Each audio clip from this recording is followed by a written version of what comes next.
Hi, everyone. Welcome to the Holistic Inner Balance. I'm Dr. Nicole, and I am here with. Hadlee? And we are going to give you a brain inflammation masterclass. And this is going to be relevant for you, especially if you feel like your body is under a lot of stress. And this could be because of medical issues that you've encountered. Maybe you're a really hardworking athlete, or maybe you've struggled with sleep, or maybe you just feel like you've been through a lot with your health. And so this is going to be great. You are going to learn all about the powerhouse of the cell, the mitochondria, and we're going to get all sorts of really cool information from a nanoscientist. And so this person, he specializes in carbon nanomaterial science and health. And we are going to learn about the substance that's behind the longest longevity study that we have seen in clinical trials. And you're going to learn about why this matters for you, if this is a good fit for you, and if so, what are your next steps? And I really want to throw in the disclaimer that Hadley and I don't typically do specific product placement, but I've actually been personally experimenting on myself, my husband, my dog, my father-in-law, and other favored people in my life. And the results are just absolutely outstanding. I have a patient who's in a clinical trial, and I'm really excited to see the results. And I thought you guys needed to know all about it. So, Hadley is going to introduce you to our expert, and then we're going to dive in. Yes. So Chris Burres is a research engineer and scientist whose primary mission is to help people live longer, healthier, pain-free lives. And he has a degree in mechanical engineering from the University of Houston, also a minor in computer science and math. He's like genius level here, people. Yeah. He's a co-inventor of the most efficient fullerene manufacturing equipment in use since 1991. Now, you're going to learn what that actually means in this episode. And he's the co-owner of MyVitalC, which is a company that manufactures this this unique product. And this specific product uh, won a Nobel Prize. This molecule won a Nobel Prize back in the 90s, I think, and it's been shown to extend the lifespan of test subjects by 90%. You guys, that's crazy. So, without further ado, let's get into this episode. So I kind of would love to sort of hear about your why. Why are you spending your life doing this work, and why this work in particular? Can you share that with us? Absolutely. Again, thank you guys so much for having me. Thank you for now I got to put my podcast voice on. Yeah. Yeah. Thank you for having me, and I'm so glad that we've connected on so many levels. My story, I kind of wish my story was more altruistic, right? I tend to be altruistic when I think about other people, but we're going to go back to way back. So I've got my book, Live Longer and Better. And this story is, I talk about this story in there. And I'll do the kind of punchline. The reason I do what I do today is because of a Lamborghini Countach. So this is not the altruistic, this is not the altruistic answer that I would even really like to be giving, but it does fold into that. So when I was 14 years old, I had a picture of a Lamborghini Countach on my wall. And it was the red Lamborghini. The doors were, the gold wing doors were open, and I could smell the leather, and I knew I wanted one of those things as a 14-year-old boy.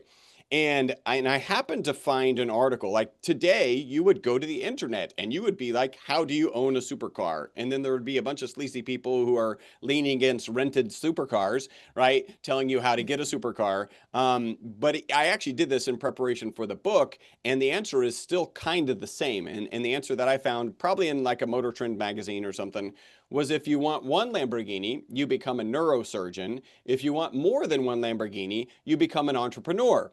So the 14-year-old is like, I would like more than one Lamborghini. So I am officially going to be an entrepreneur. Like that was just decided in that article. Didn't really know like how hard it would be. Like just there was zero, often you make these decisions with absolutely no, background information. So I made that decision. And then as I was going into college, my dad was in the Air Force, so we moved every 2 years. The last place that we were stationed was in Ohio, right? Patterson Air Force Base is the largest Air Force base, I think, on the planet. And he got his second civilian job in Houston as I was finishing from high school. So in my family, we knew you were going to college, but we did none of this prep, right? Like you, two lovely ladies, probably knew where you were going to college, or if you were going to college like your junior year. I did graduated from high school and no application had been filed, there, nothing. So he got his second civilian job in Houston. We flew down the summer before college was supposed to start. I applied to Houston. Now here's the question. Like if you unequivocally are gonna be an entrepreneur, right? Because that was in stone now, in red and leather stone, we can call it. If you're going to be an entrepreneur, what do you study? And today you might think of entrepreneurship. And I actually had a really cool experience about 2 weeks ago. I got to go to a mentor lunch with an entrepreneur at the University of Houston. But even today, I don't think I would go down that path. And certainly it wasn't even an option when I was starting college. When I did the research for the book, I found out that I think there was like 1 to 4 entrepreneurship classes, not courses of study, but classes in total. And so my thought process was, how do I get the college degree that gets me the highest salary as quickly as possible so that I could then have money to invest in this company? And so and I was always good in math. I'm always good in science, right? And so engineering is the way to go, right? Like in ostensibly in 4 short years. In my case, it was 6 short years. You get your engineering degree. You have a relatively high salary, and now I would have the money. Now, two things went wrong with that. One, I already mentioned, it took me 6 years. It did not take me 4 years. I did get a minor in math and computer science, so I could have pushed it. But the other thing is that I ended up starting a business while I was still in college. So the story behind that is really this molecule, and then I'll come back. So I'm holding up a model of a molecule, and if you're listening to the podcast, just imagine a soccer ball where the lines on the soccer ball represent the bonds between the carbon atoms. So you have a spherical molecule of 60 carbon atoms, again in the shape of that soccer ball. This molecule was discovered in 1985, actually here in Houston at Rice University. And the 3 scientists who discovered the molecule won a Nobel Prize for its discovery in 1996. So a short 11 years from discovery to being awarded the Nobel Prize.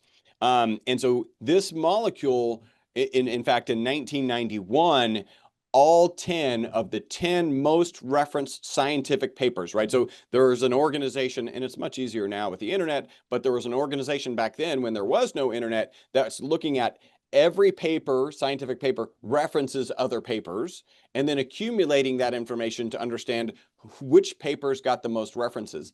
All 10 of the 10 most referenced papers were related to this molecule, right? So it was a viral discovery, viral scientific, like probably even before it means what it means now, right? Viral on social media. And so my business partner, who I met in physics class, Robert Wong, was working on the University of Houston campus at an organization called the Texas Center for Superconductivity. And there's a very famous professor, Professor Paul Chu. He's famous in I know you haven't heard of him, but he's famous in superconductivity world. And there's a building, we used to call it Chu's Castle on the University of Houston campus because it was his fame that really created that building. So my business partner was working for Dr. Paul Chu, separating this molecule. So when you manufacture this molecule, it comes in a collection of what are called fullerenes. There are 60 atoms in this one. The next one is 70 atoms, 74, 84. So they all come together, and then you have to isolate them down to their individual kind of molecules. Again, just to share, we call this ESS60. And so he's in the chromatography lab, separating this, isolating this material because it has superconductivity properties. And one day, Dr. Paul Chu came in and said, "Hey, Robert and Diego, who's still a good friend of ours, you're young kids. This molecule is selling for $6,000 a gram. You should go make this." And my business partner, Robert, is from an entrepreneurial background. And I kind of joke, he did a back of the napkin calculation, which I think looked exactly like $6,000 per gram. And then now the calculation is over and he's off and running to build a company. And I'm studying mechanical engineering. In order to manufacture this molecule, you actually have to vaporize graphite at the temperature of the sun. Graphite's one of the hardest materials on the planet to vaporize.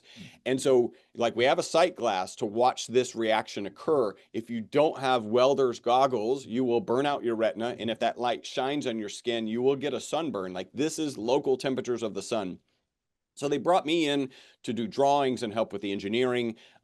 Technically, I was supposed to go away and it was going to be Robert and Diego's company, but Diego had a lot more fun college stuff that he wanted to do. So he went off and did that. And Robert and I kind of rolled up our sleeves and started delivering this material in 1991. And I'm going to point out, this is kind of cool. That's 5 years before they won the Nobel Prize. Right, so discovered in 85, we're manufacturing and sending it to research institutions around the world in 91. They win the Nobel Prize in 95. Excuse me, they won it in 96, 85 to 96. It is not unreasonable to suggest that the fact we were delivering macroscopic quantities to researchers around the world really gave them the understanding of how valuable this molecule is and drove some of the reason that they got the Nobel Prize. So we've been here at the very beginning. And then it eventually became a health supplement, which they kind of knew had some theories about some health stuff in the beginning. Certainly at that time, it was the peak of the AIDS epidemic. And it's known that this ESS60 molecule sits in one of the protein pockets of the AIDS virus, preventing it from replicating. So there are patents that had been applied for this. So it's, has some antiviral capabilities, it has some antibacterial capabilities, it's certainly antioxidant. We'll talk about that. Anti-inflammatory, we got to be really careful, but there are things that we can say about that. And that's my kind of story. Now, I can clean it up a little bit. And this is in the book, where I've always been kind of the go-to person in my circle of friends, right? Which is probably why Nicole and I connected really quickly, of when people were looking for like advice and help and what should they do in relationships and whatever. I was the go-to person. And I kind of did some soul searching. I think a lot of it is driven. I just really care about people. And I do a lot of kind of introspection, and that puts you in a unique position to really help a lot of people. My joy today, right? Every day I get to wake up, share all that geeky science that I shared with you, and then reap the benefit of these amazing testimonials that people are sharing with us as we get this product into more people's hands. So I couldn't be in a happier, better place, all because of a Lamborghini, which I don't have yet. I don't have the Lamborghini yet. It's still, well, I've changed vehicles, but it's a supercar. It's still on my radar. I was going to ask if you got the Lamborghini. What's the next supercar? So it doesn't even exist. So my wife and I have Teslas. I love Teslas. Like, they're amazing vehicles. And they actually drive themselves, which people like, you tell that to people and then I give them a ride and they're like, "Oh my God, it drives itself." And it's like, I just said that. Like, I said that Yeah. before we got in the car, but it's such a profound difference from what people think it can do to what it can do. So I like the car. And then his Roadster. So they started on the Roadster. They're supposed to have some new one. It's been in the works for 5 years now. It doesn't even exist yet, but that would be very nice to get that Roadster. So that motivates you to keep going, which is good for the rest of us because you Yeah. got to get that Roadster. It So will when be red. Yeah. good fire Yeah. engine red or like what, like Jessica Rabbit red? What are we talking? Yeah, I don't know. I guess it's Tesla red. Like whatever Tesla red they red. provide. Nice. So when you and I were talking, you were telling me this story about how it wasn't being used for health. And in fact, it was kind of believed that this substance could be toxic. And so there were studies that were done to look at it. Is it appropriate for human consumption? Is it toxic for human consumption? These biohackers are calling you and asking if I was to give it to like an elephant or something. I don't remember what you said, but kind of tell us about bridging that gap from going to, you're like Frankensteining these fullerenes into these individual separate materials, and you're looking away from the face of the sun that's in your Yeah. machinery, and then we're connecting the dots to now this being something that you're spreading the word about health on. So tell me more. Yeah, so that's a pretty long journey. You know, when people I first start talking about the molecule, people are like, "What is it? What does it do?" Way back in the early days, you know, I mentioned like all 10 of the most referenced papers were about this molecule or kind of sister molecules. So in the early days, we would joke, well, what it's really good for is funding. If you write a proposal about this molecule, you're basically guaranteed to get funding. So that was kind of an initial joke. But part of the reason they won the Nobel Prize for it is because the molecule's absolutely amazing. It performs as well or better than the current best material in almost every application. It makes better inks, better batteries, better tires, better photocells. And this is often when people are like, wait, you said it was a health supplement. And I didn't wake up and look at my car and think, what component of my battery should I be consuming on a daily, well, unless you're a biohacker, Yeah. what Yeah. component of my battery should I be consuming on a daily basis? And because on the exterior, there's 20 of these benzene rings on the exterior of the soccer ball shaped molecule. Now, benzene is ubiquitous in our society. We don't have modern society without it, as evidence. Just imagine everything that you're looking at that's plastic gone, because the benzene ring is the foundation of plastics. It's the foundation of a lot of medications, including aspirin, a lot of detergents. So we don't have benzene. We don't have modern society without benzene. It's also known that if benzene is on its own, it's toxic and carcinogenic. So you've got 20 of these benzene rings on the exterior of this ESS60 molecule. They're like, that's got to be toxic, right? Like that's got to be. And it wasn't really from the health perspective. They were thinking if it's good in inks, batteries, tires, and photocells, man will be working with this in some sort of production capacity at some point. What is the toxicity level? So they threw it in a toxicity study, and it was out of the University of Paris. In that study, with Wistar rats, they gave one group water, which was the control group, one group olive oil, which was the semi-control group, and then one group olive oil with the ESS60 molecule. And instead of being toxic, the test subjects given the ESS60 molecule, really the MyVitalC formula, lived 90% longer than the control group. So this is the quantum shift, if you will, for Robert and I being happy-go-lucky carbon nanomaterial scientists, it's a thing, into getting into the into the health space. And it started off in mid 2000. So that publication came out in mid 2012. Mid 2013, we started getting phone calls from this crazy, wacky group of people called biohackers. And I can say that now because I am a biohacker. And they were like, hey, how much of this stuff should I be consuming? And what Robert and I, with our conservative nanomaterial hats, were hearing is how much of this stuff that you sell to research institutions around the world to put into ink, batteries, tires, and photocells, how much of that stuff should we consume? And Robert and I, we think approximately zero. We actually added not for human consumption to our labeling in mid 2013. So think about that, from 1991 all the way to mid 2013, we don't have not for human consumption on the labeling. We add it then, and we're still getting 2 to 3 phone calls a week, which was a little crazy because it sounded like this. Hey, Chris, I'm taking your product, my knee pain is gone. And I'm going, whatever, Bob, it says not for human consumption on the labeling. So you're talking about your rat, right? Your rat no longer has knee pain. And they're like, yeah. Hey, if my rat weighs 275 pounds and does HIIT training on Tuesdays and Thursdays, how much should my rat be taking? So we kind of know what's going on. And by the way, when we added not for human consumption to the labeling, The literature was clear. This molecule is safe. We were just being ultra conservative carbon nanomaterial scientists, right? So we're kind of okay with these calls, but we're also, again, just super conservative. So my business partner Robert and I were getting together like every quarter to look at, do we want to get into the supplement industry? You guys are in the space. It's generous to say that the supplement industry is challenged.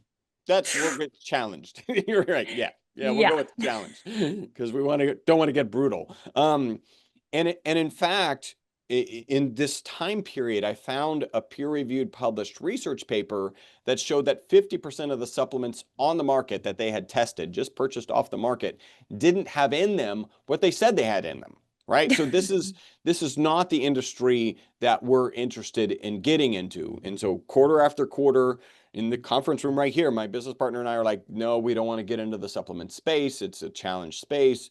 We deliver exacting materials to research institutions around the world where they, take what we ship them and they put them in a HPLC and confirm that we shipped them what we promised. And that is not the supplement industry. And then finally, at the latter part of 2017, a guy with a big YouTube following started sharing all the benefits he was getting, taking it on a daily basis. And our phone went from ringing 2 to 3 times a week to 10 times a day. So now, one thing, I'm not going to lie, that Lamborghini flashed in front of me, right? Like we're getting 10 calls a day. It's like, this is a path to it. And so at that quarterly meeting, we're like, do we want to get into this industry? And I actually brought up that research paper where 50% of the supplements don't have in them what they say they have in them. And I'm like, that's going to happen in this industry. And we're uniquely positioned to deliver a high quality product, right? We're the company that's been working with this molecule the longest. We've got the HPLC, we've got the technical acumen, we've been delivering exacting quantities to people. So we kind of wrapped up with 2 questions. And the first one is a moral question. Are we comfortable selling this product? I take it, my wife takes it, everybody on our team takes it. By the way, it's not a requirement to work here. You don't have to take the product. Voluntary. As they're walking in, like clock in and take your shot. Like that's how it goes. But they have access to the science and they see the testimonials. And so, yeah, everyone here takes it. And then the other one is really the legal side of things, the FTC and the FDA. You got to, dot the T's, cross the I's. So we're doing that. And so we really started bringing this to market in 2018. And I'll just share our most consistent testimonial is people take it in the morning, they report mental focus and energy during the day, and then better sleep that night. That's Oh, incredible. and I saw on your website that there are versions of ESS60 that when they're not processed properly, they can be harmful. Yeah. And what that is really C60 or carbon 60, right? There's 60 atoms in this. We think of that as for industrial applications. And yeah, there's peer-reviewed published research that if you improperly process it, it's harmful. Where ESS60 is that industrial molecule that's been processed for people and pets.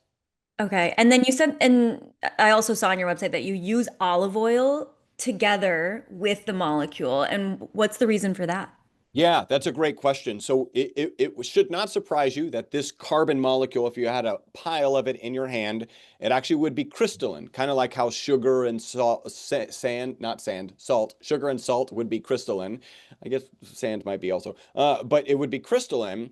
If it's ESS60, again, kind of safe for people and pets, you can consume it, but it's not water soluble. Right, so the bioavailability is extremely limited. You would just excrete most of it out. By dissolving in olive oil, you actually get down to the point where individual ESS60 molecules are floating around in the olive oil. So compared to a crystalline surface area kind of bioavailability situation, it's basically infinitely more available. And that's why it's dissolved in olive oil. Now here's a fun thing, right? Because I'm holding up this big molecule. You're thinking about a soccer ball. But 1 drop of our olive oil product, we sell it in a couple of other oils. We'll probably talk about that at some point. But the highest concentration is in olive oil. 1 drop of our olive oil product has more than 400 times as many of these molecules as you have cells in your body. 400 times as many of these molecular cells in your body. So it's a super small molecule. And you know, a typical serving is about 1 teaspoon. So let's talk about how we think it works. And this gets into New Orleans, right? Yeah. Of Yeah. course.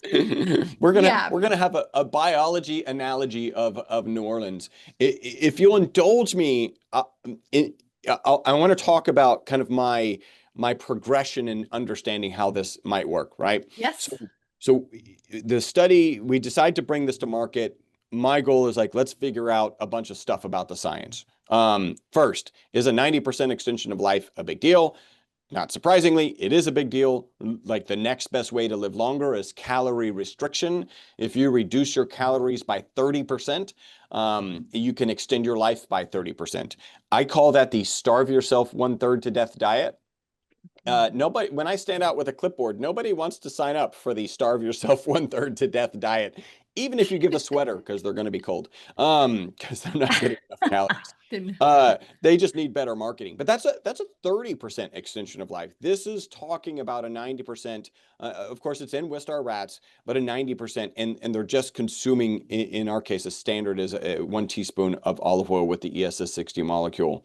So yes, it's a big deal. Next, how does the medical community tend to think about longevity?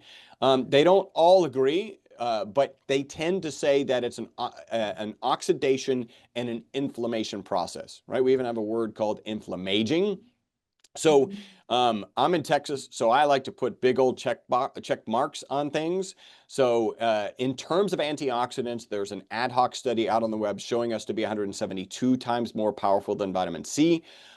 There's peer-reviewed published research that shows us to be 125 times more powerful than vitamin C. So that's a big old check mark. In terms of anti-inflammatory, you have to be really careful with the FDA. And I think the FDA this is the right decision, but you do have to be careful because the FDA equates conversations of inflammation with the diseases of inflammation, which are also the diseases of aging. So that's arthritis, Alzheimer's, cardiovascular disease, cancers. So if I say, hey, we help solve chronic inflammation, the FDA hears me claiming we cure cancer and Alzheimer's and arthritis, which we are not doing.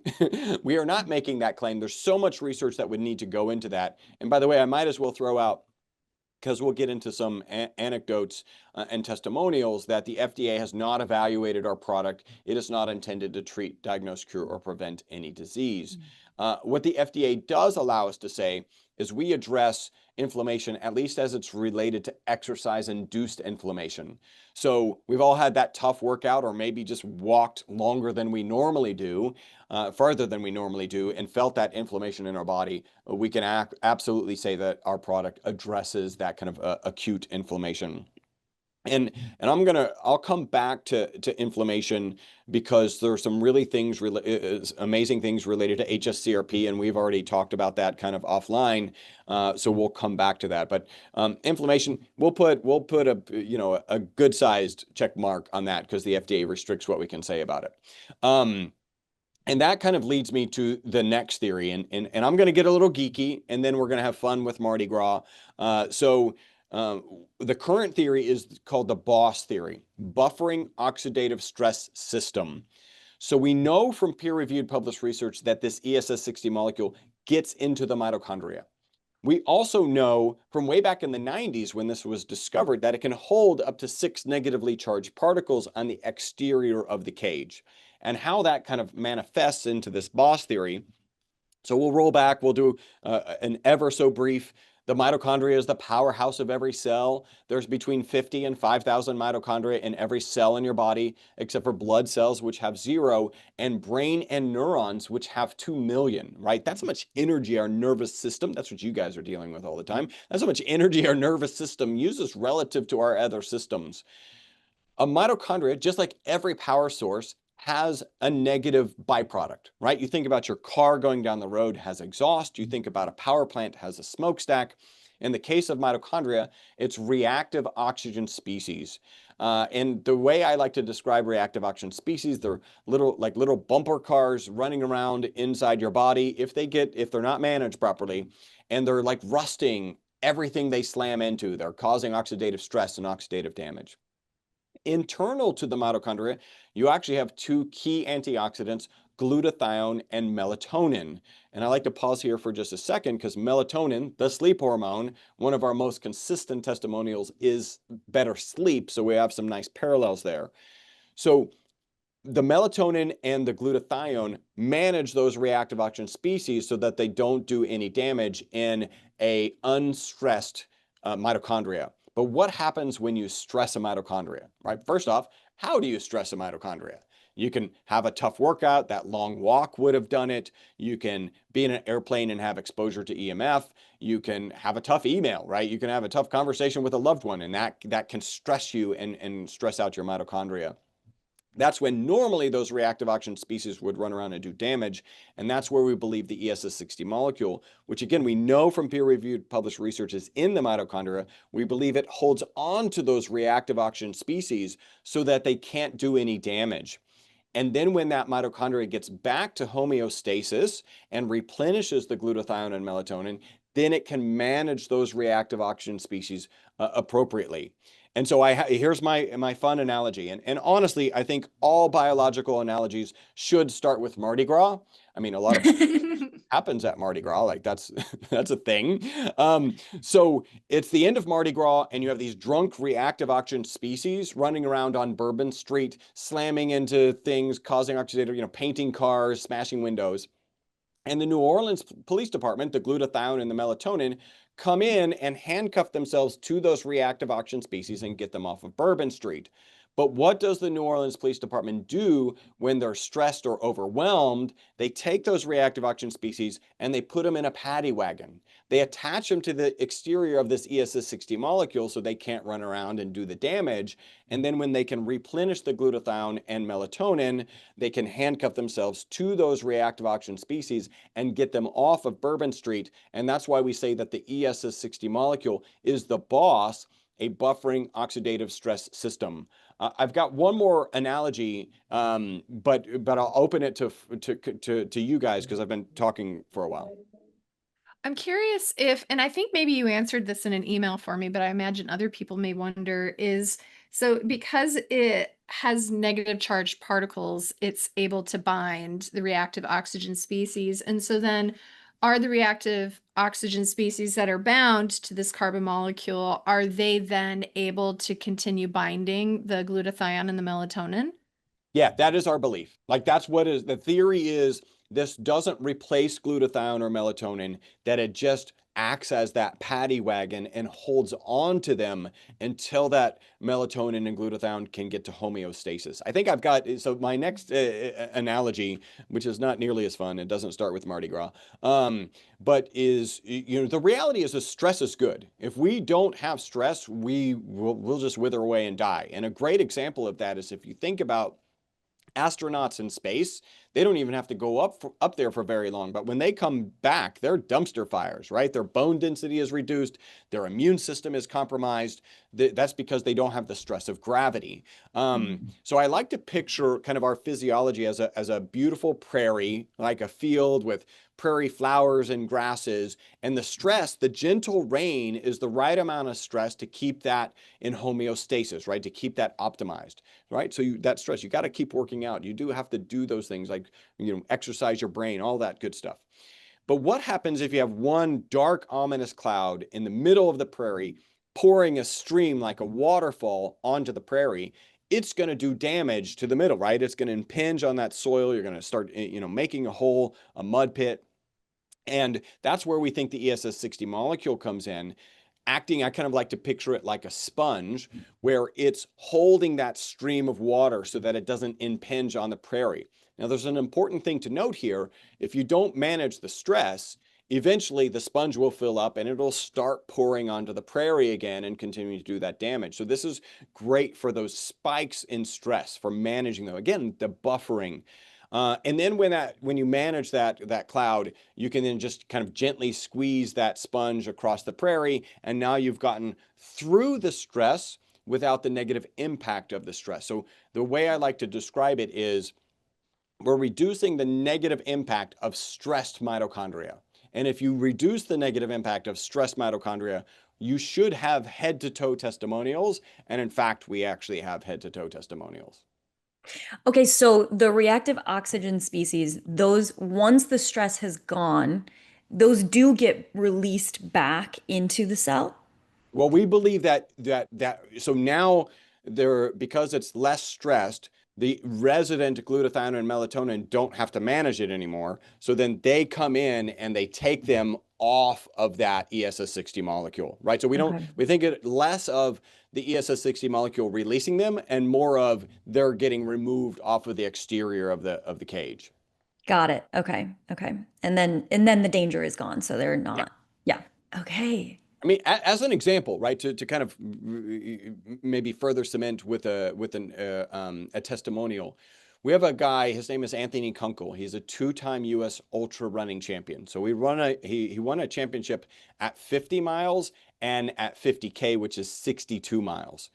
And my first conversation with him was kind of fantastic because he's like, "Hey, Chris, I was taking one serving of your product. I didn't really notice anything." I joke, like a good biohacker, he tripled the servings. By the way, don't triple everything. There are things that if you're trying, don't triple it. Rapamycin is the first thing that always comes to mind for me.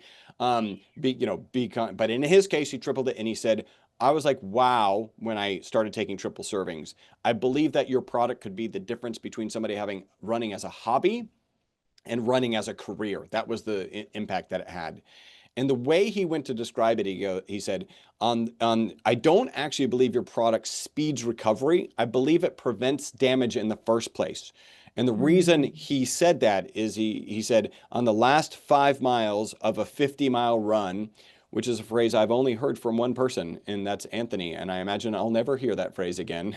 On the last 5 miles of a 50-mile run, where strength and stability used to be a problem, they're no longer a problem. And if you think about, Anthony's dark, ominous cloud while he's training and running 30 miles in a day, like he doesn't do that every day, but from time to time, like that's a big, dark stress, like dumping down. And if you can just make sure the prairie isn't getting damaged, I remember he sent me on Instagram. We're good friends now. And he sent me a note saying, "Hey, I did 30 miles today. When I went to bed, I was wrecked, right? But it's not sore wrecked. It's wrecked like all I've given all I have to it. Woke up in the middle of the night to pee. I felt less wrecked, but still wrecked. And by the time he got up in the morning, he was ready to train. So it really fits that model of we're reducing the negative impact of stressed mitochondria. It's brilliant. I love it. I'm so curious. So, you know, although we love the ultra runners, most of our audience is not, ultra Yeah, runners. correct. What's the application for this for people who are experiencing, lots of stress, maybe insomnia, you mentioned sleep. Just like, your average person who's not a biohacker or doesn't consider themselves one, although, No, we can become them. yeah, that's a great question. So I tend to lean back on what is our most consistent testimonial, right?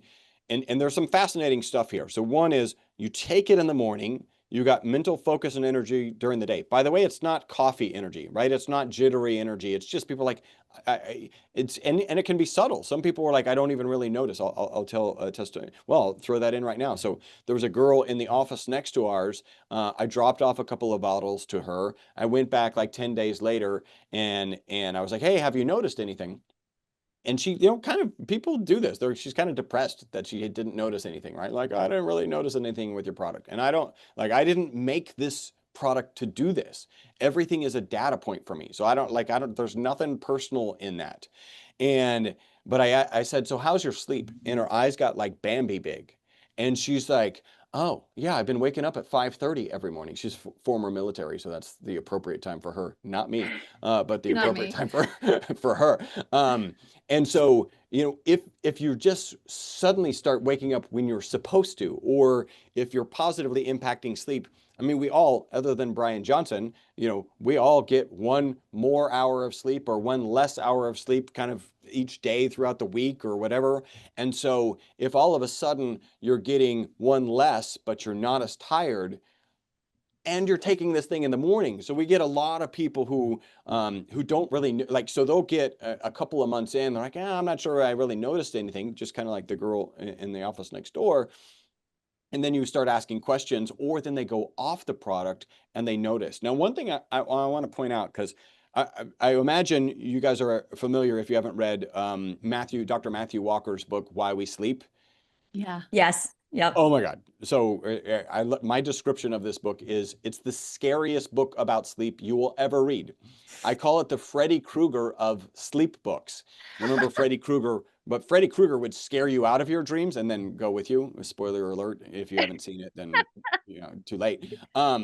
In this case, it will scare you to sleep. Like the negative things that happen to us physiologically. So mental makes sense. We're groggy, we're maybe a little irritable, whatever. We're all kind of, but every year we do a multi-billion person experiment, actually twice a year, with sleep. And you're like, you can't do a billion person study. You can if you've done something like daylight savings time. Like that is a multi-billion person study.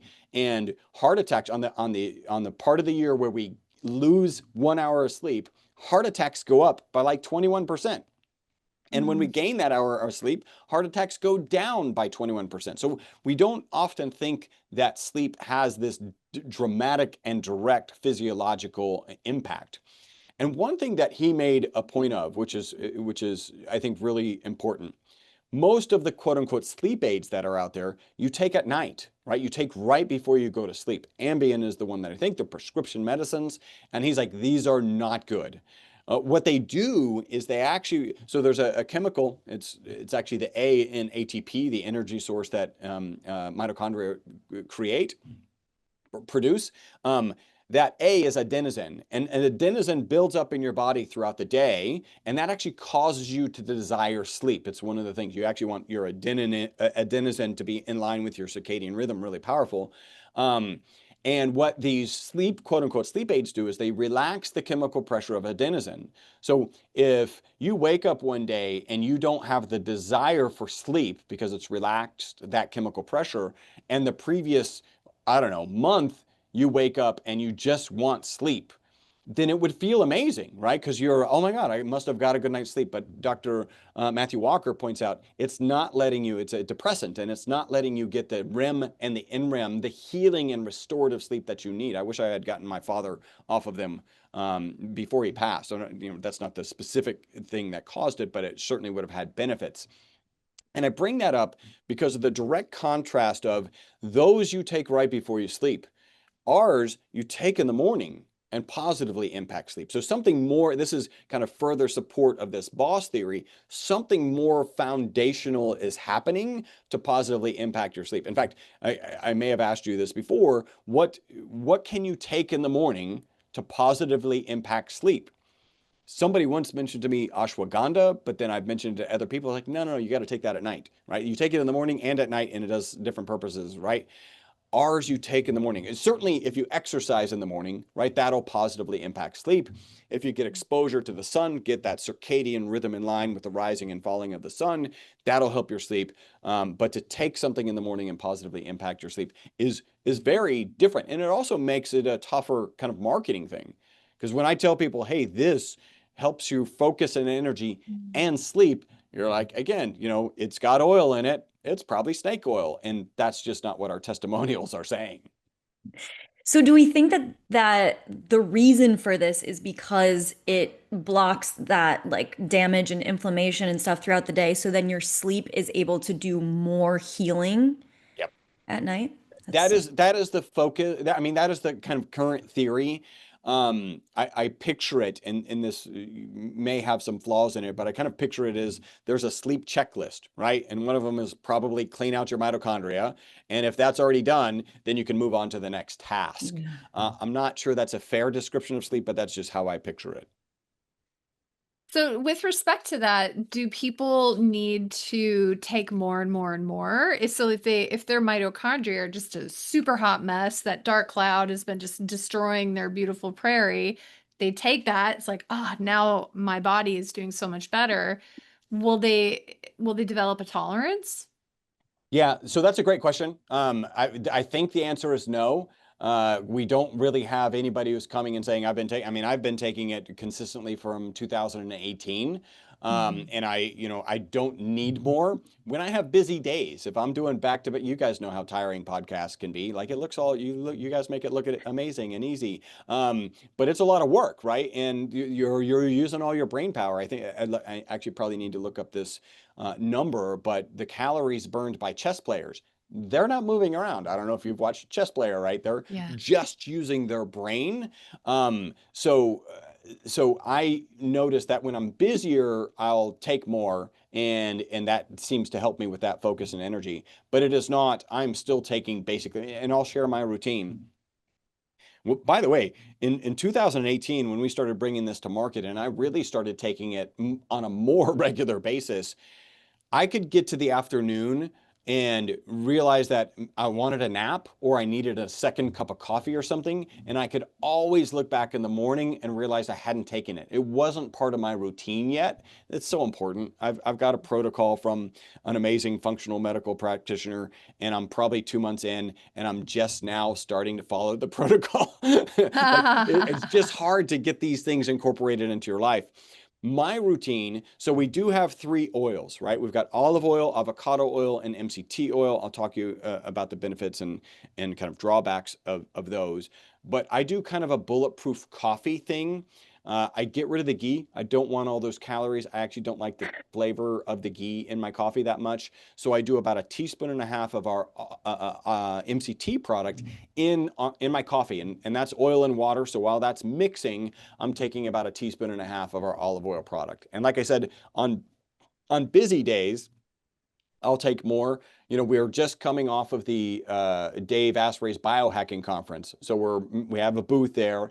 These are literally 17-hour days, like 8 o'clock in the morning at the booth, and then we're usually networking. I don't drink as much as this sounds, but we're in the bar until 1 or 1:30, kind of networking and having a drink, but not lots of drinks.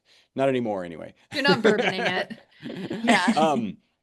So on those days, I'm doing shot after shot, and so I'll have up to 10 shots in a day.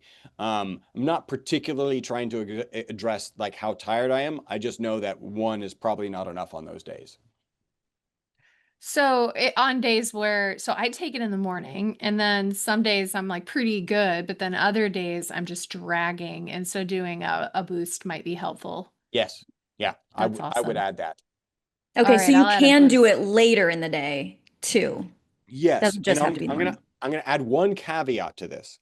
I can do it anytime. I mean, we have about 3 to 5% of our customers who will say if they take it too late in the day, it'll keep them up. And I Mm. think there's a couple things going on here. We're, at least the three of us who are actually in the middle of this, are probably the type who, when we go to bed, our brain's racing about what I could have done today, what I didn't do today, what I can do tomorrow. Like it's racing, but we've just kind of trained ourselves to put our head on the pillow and eventually fall asleep. That's, I think, even more true when you're taking this product, right? Your brain, that focus and energy is Yeah. active. So I think what's happening with these people is they're just not as good at saying, okay, yes, my brain is active, but try and go to sleep. When your head hits the pillow, you go to sleep. So we tend to say, take it in the morning. I can take it anytime, but I'm also not a normal case per se. I can have a cup of coffee before I go to sleep. And I know I have an Oura ring. It's not good. And my sleep is not great. Quality of sleep is not great, but I don't have any problem falling asleep. So I'm kind of not a good example there. I can tell you this, if you're tired, or if you're even going to have one drink, you can take an extra shot.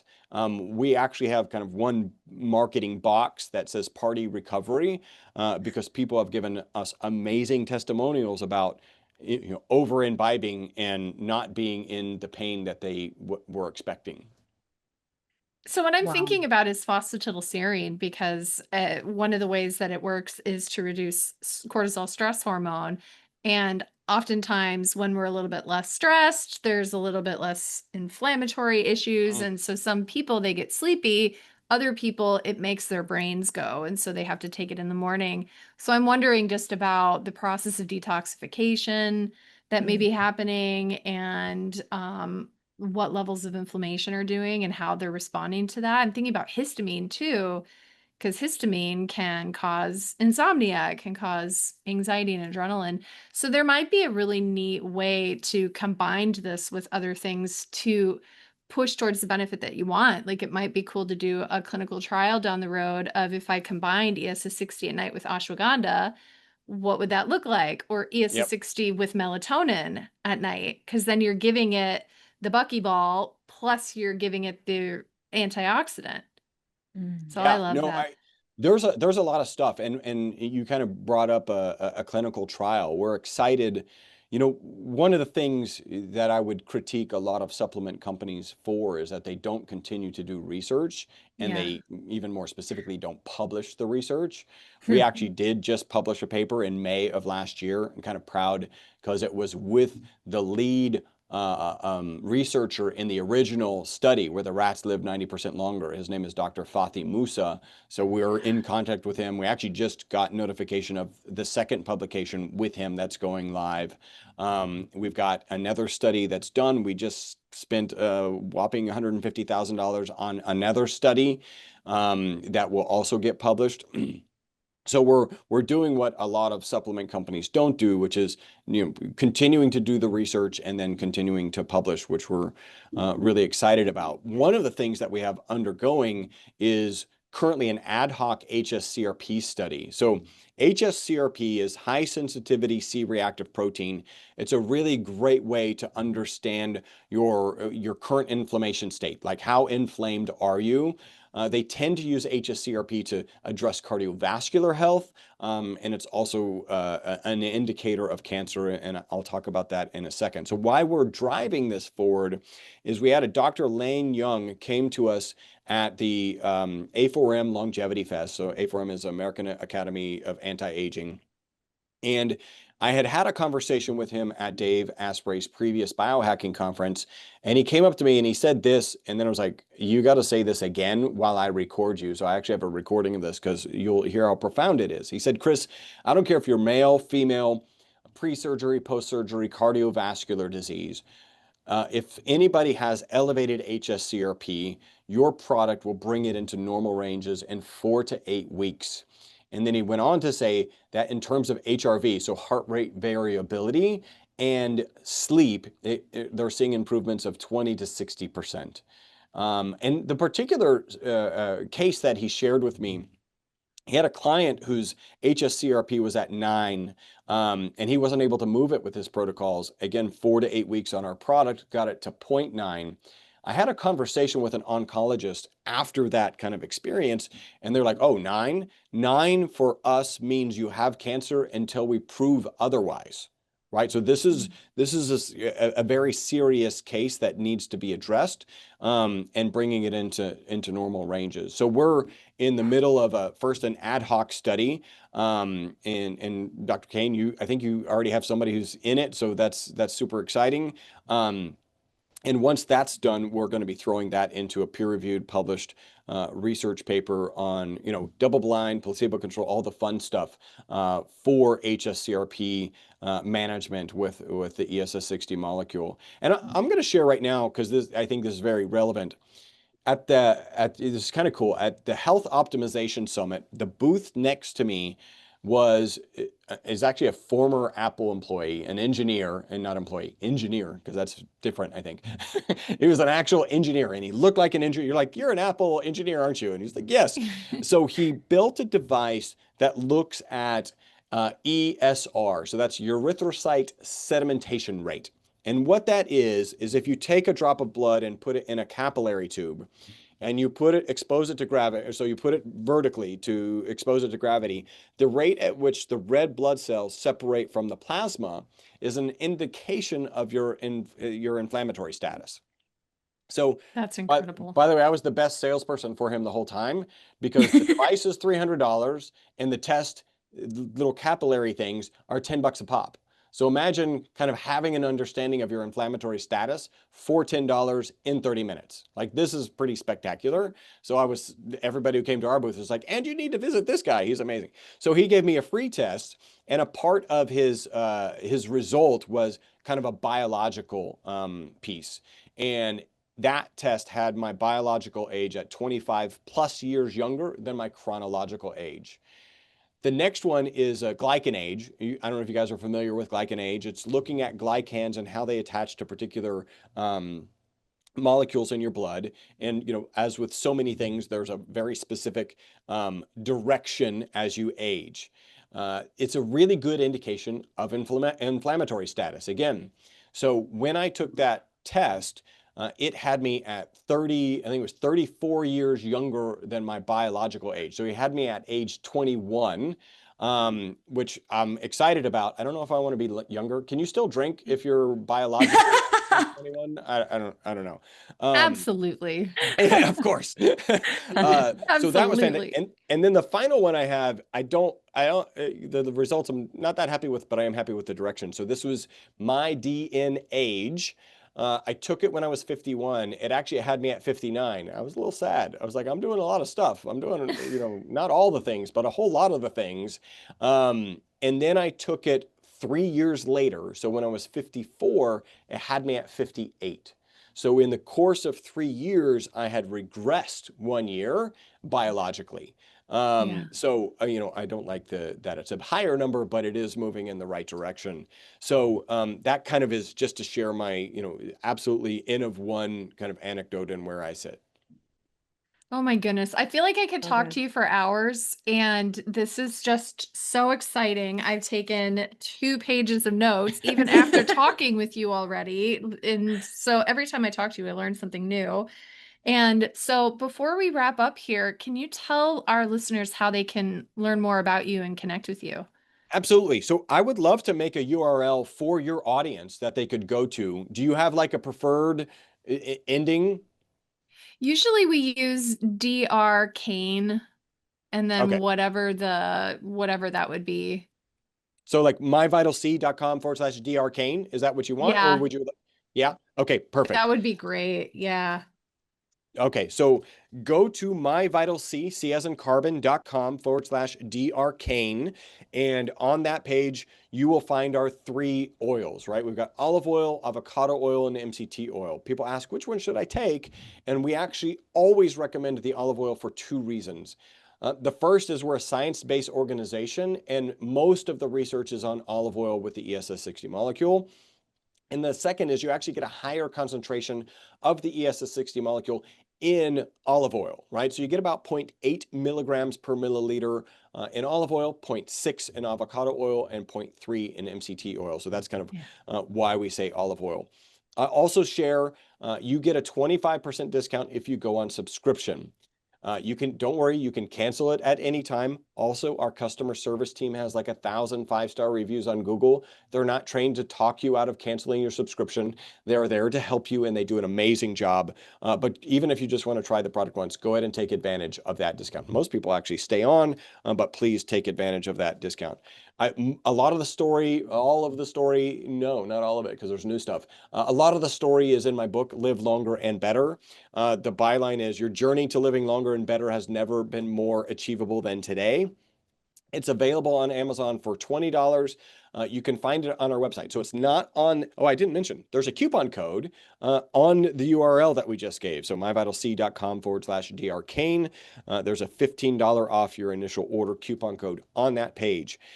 Go there, grab the coupon code if you just want the book. Go to the menu structure, find the book. I'm doing a charity piece that I'm really proud of. So on our website, the book is also $20. For 10 extra dollars, I'll sign the book for you, and 100% of that signature fee goes to Operation Underground Railroad. I don't know if you remember the movie The Sound of Freedom, an amazing Mhm. movie about a horrific subject, childhood sex trafficking. I happened to see him speak the week that movie came out. It was very moving talk. It was a very moving movie. And so 100% of the signature fees go to Operation Underground Railroad. That's incredible. I love that. I believe in it. And I love your book. I'm going to go get another copy because I think that's wonderful. Thank you so much, Chris, for being here. This has been one of my favorite conversations we've had on this podcast. Everybody go get his book. I definitely love and endorse the product, but of course, talk with your doctors first to make sure that it's okay and safe for you. And we'll include all of the links in the show notes. So thank you so much. We appreciate you.